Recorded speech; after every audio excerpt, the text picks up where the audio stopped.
on, guys? It's your boy the Boxing Lowdown, and I'm back here with another video. Now, don't forget to like, share and subscribe. Feel free to drop a comment if you like, and I'll happily get back to you. Now, let's talk about this weekend's action that just went past. Great weekend of boxing that we've just had, man. Unbelievable. And first of all, apologies for the delayed video responses. I've been out and about as it was my birthday weekend, so I just couldn't find the time to record the videos. But we're here now anyway. And let me talk about it, man. First of all, Figueroa Lopez against George Kambosos.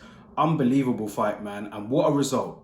What a result for George Kambosos Jr., who picks up the unified lightweight titles. Great fight against Figueroa Lopez, man. It was drama from the start. Figueroa Lopez came banging out at the beginning. He was looking like he really wanted to get that first round knockout that he was promising. And then out of nowhere, Kambosos landed a beautiful shot that dropped Figueroa Lopez in that first round, and that really got him thinking. Like, it got him thinking that he could not just steam in.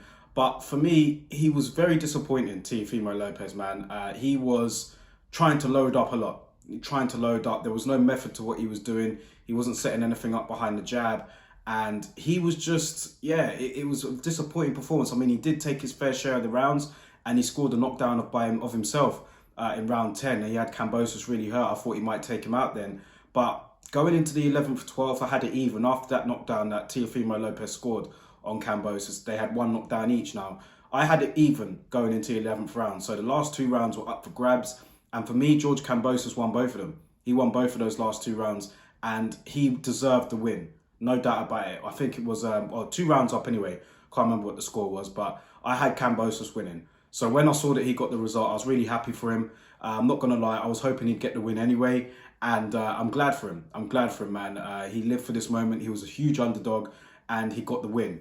A lot of talk was afterwards of how the post-fight interviews went.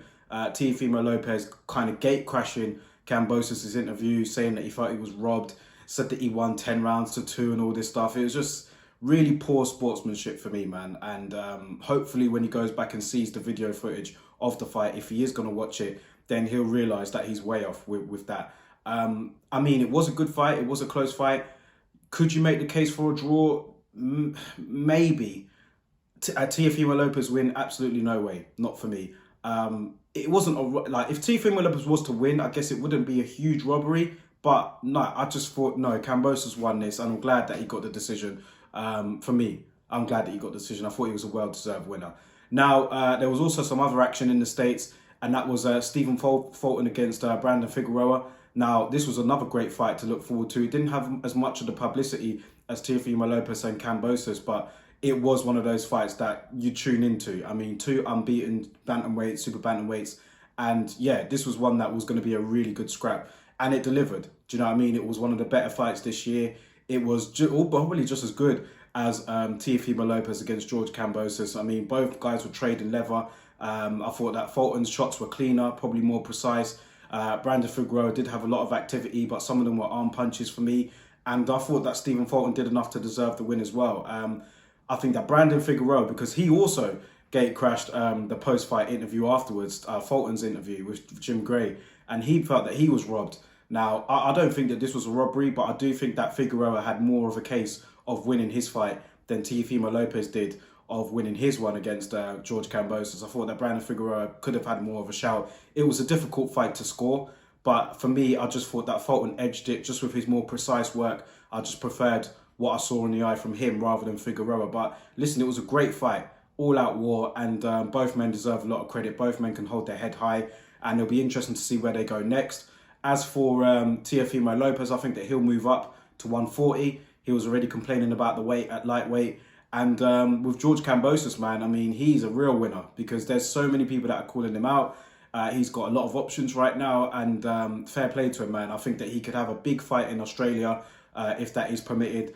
And yeah, you know, the future's bright. There's no rematch clause in that fight between Figueroa Lopez and George Kambosos. So he can look at the likes of a Devin Haney and Jojo Diaz winner. He could look at perhaps a Ryan Garcia who called him out. Shakur Stevenson called him out. I mean, all of these guys called out George Kambosos after the fight, probably looking at him like food. But I'm telling you, man, you can't underestimate him. Not at all. What he did against Figueroa Lopez was great. And yeah, very worthy winner for me. So great weekend of action, man. Some great boxing fights, and there's more to come this week as well. We're going to be doing more videos on those during the week as well as the podcast. And let me know your thoughts about it in the comment section below, guys. Let me know what fight you enjoyed. Let me know your views, how you scored them. And let's get talking about it. Thank you guys for watching, and I'll catch you on the next video.